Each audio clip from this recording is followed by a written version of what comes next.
Okay, here we go. The cheapest saxophone on tenor saxophone on Amazon. So this is how it came. It's full disclosure. It's $279. I was going to do this video. Well, while I was at work, my wife opened it, but I put it all back. So this is how it came. This box. The saxophone's in here plus another item that I ordered. So it's 2 items in one box. Looks like it probably flopped around a bit. A little bit of paper in here. Got some cordage there. Some cardboard. I also had a TV wall out in this box. That's a pretty heavy item it was bouncing around with. Get this out of the way. Okay, so here we go. So we got a box. And in the box, we got another box. So it was a triple box, but the first box had a lot of slack in it. And obviously it took some damage there. Notice the way this tape is, I'm not sure where that might have got ripped. Who knows where between the other side of the plant here. So, double box and the case. Here's the case. This out of the way. This is the Mendini tenor saxophone. Case isn't too bad.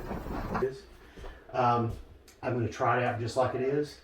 I've got these are the mouthpieces that I use right here, which are I've got a Rico Metalite, which is actually M7. That's the main mouthpiece I use playing with rock bands and that sort of thing.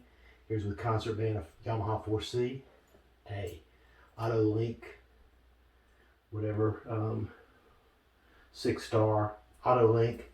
These I've never really done. I call this a Chinese pea shooter. It's got a real high baffle and a lot of overtones, and it takes more control than I had to play.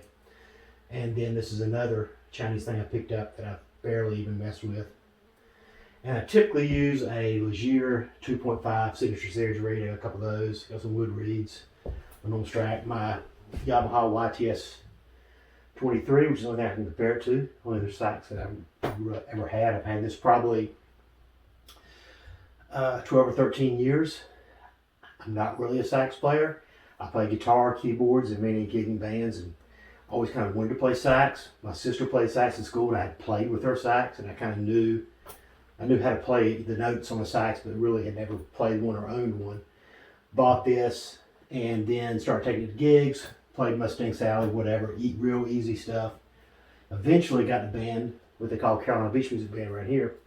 Has a lot of horn, Motown, that kind of stuff. So played with a band like that for a year, and then I played with 2 bands for about a year each, a couple of years. Not a whole lot of gigging, and I would usually trade off on guitar. So I'm not one of these guys that you can go and see play. You know, all these jazz licks like guys demo a saxophone players. I can't play all that stuff. So I can honk out a few notes. But I always wanted a sax with a high F sharp key. This student, Yamaha, loved this sax. It's great tone. I love the feel of it. But I can barely hit an F sharp if I try really hard. And of course, if you play Junior Walker, you got to be able to hit at least an A. But I can't. So here we go. What does it got? What does this thing look like?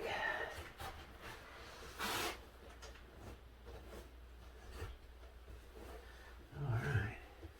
It's a little flashier looking than the Yamaha, but the Yamaha does have the silver nickel keys. All right.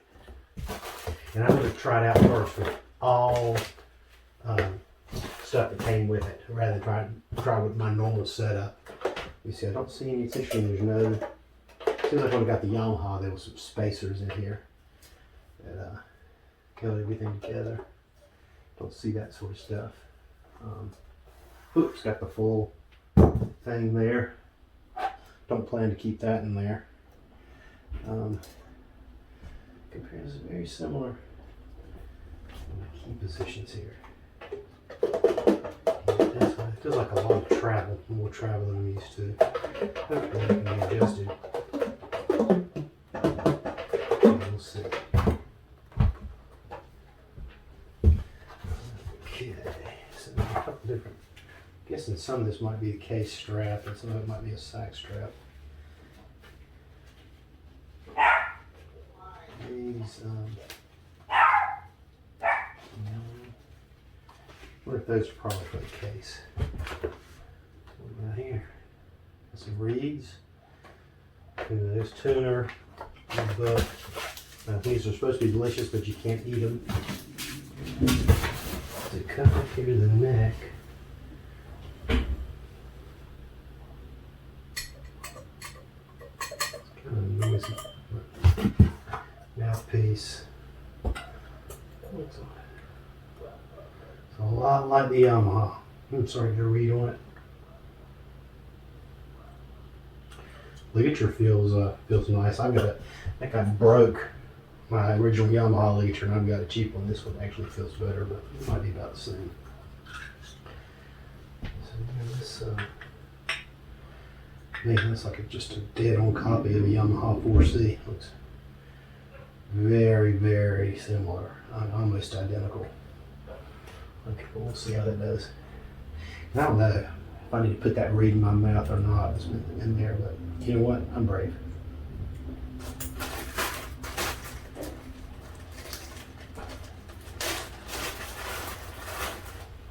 The infamous white gloves.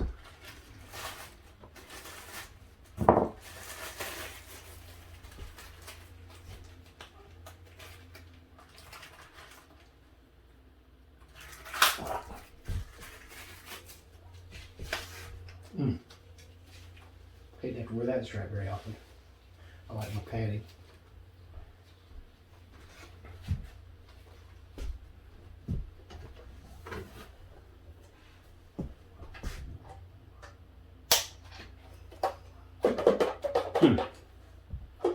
So used to the Yamaha.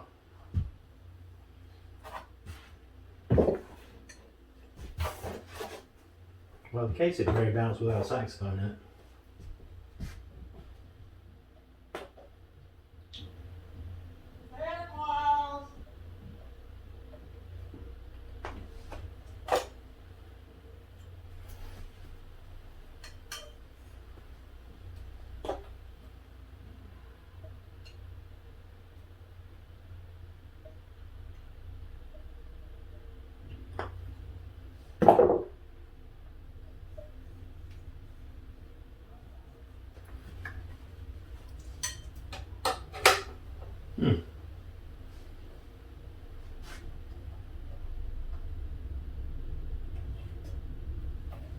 That fits kind of loose from what I'm used to. I hate to torque. I've actually broken these keys before, so I'm paranoid about it. And my Yamaha broke it 2 or 3 times. I finally had it adjusted, had the tenon adjusted, and now it's much better.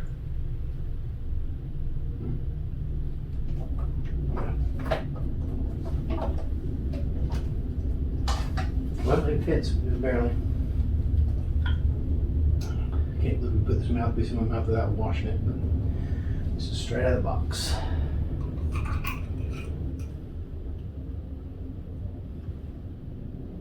Wish I could see. Man, getting old sucks.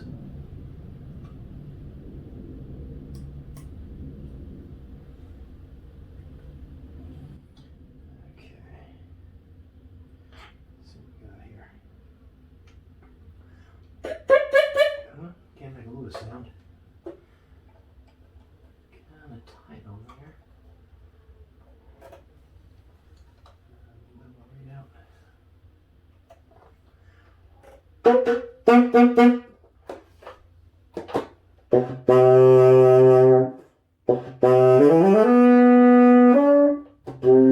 Wow, the position of that. The Audio-Technica on the Yamaha is like right above. This is to the side.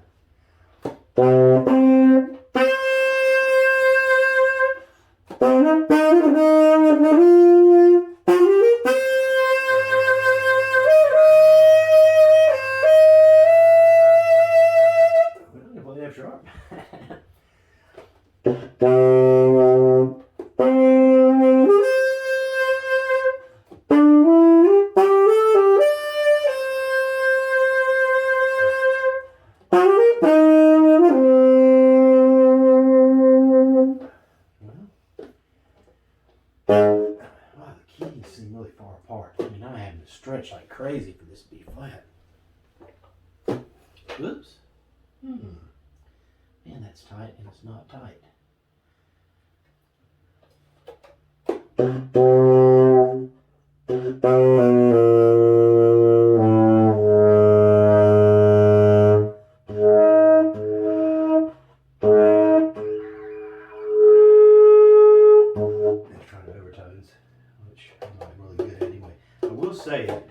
Just right out of the box, man, the keys seem so much further apart, especially that B flat. I mean, this is made from a gigantic hands.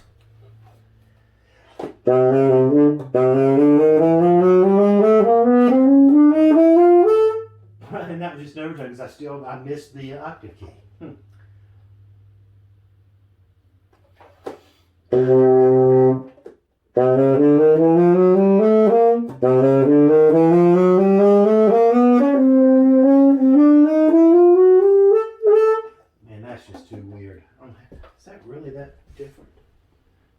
On the Yamaha, see the octave key comes from, I don't know if I'm not a great video, but the octave key comes from here. On the Yamaha, the octave key comes on the other side of the bar. That is too weird. So that is just exactly the opposite.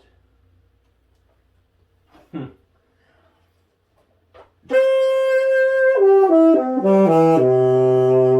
will say though, the reed, the mouthpiece, it plays very similar to the Yamaha 4C, and that's what it's like. So let's take this off and let's go to what I would use. I was right now going to go play with my buddies. I would be using this Rico Metalite and a 2.5 Signature Series, and these reeds have been around a while. I probably need to replace them there. Last time I listened to a recording, it's kind of quacky. Sound like a trumpet instead of a saxophone. But that's kind of what you're going for in that type of music. Okay. Whoa, is that even going to go on there? Squeaky. Let's lube this sucker up. I don't want no squeaky mouthpiece stuff. Everything's being nice and lubricated.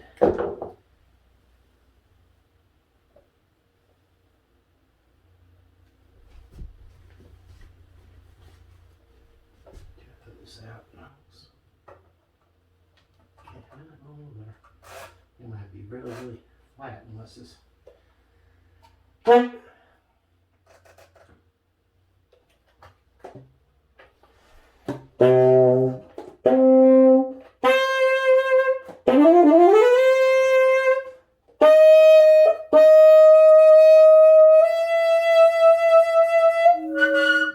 Can't hit the G.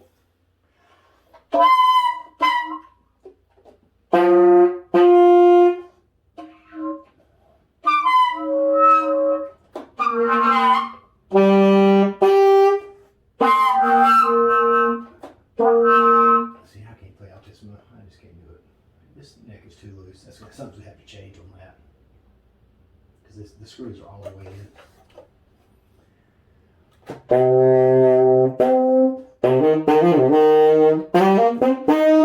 So I can feel the neck moving once I'm trying to play. So it doesn't work for me. I probably shouldn't hold it. The other one is so tight from being adjusted. I could put cork grease on my neck tenon. Now it feels like this thing's just moving all around when I play. Okay. All right. That's what you get for $279. It's still, I mean, it's a playable horn. And I'm going to find out. I'll keep the horn, and I'm just going to learn about saxophone maintenance, trying to adjust this horn if it's adjustable or if it can work with it. I said a lot of adjustment screws and stuff. I like to tighten these keys down and compare it to my Yamaha. Maybe because the only tenor I've ever had is a Yamaha, I'm just addicted to the feel of the Yamaha. But it feels, I mean, it feels like a substantial, piece of equipment. It's definitely not a chintzy construction. It's just the ergonomics aren't really what I'm used to. But it is what it is.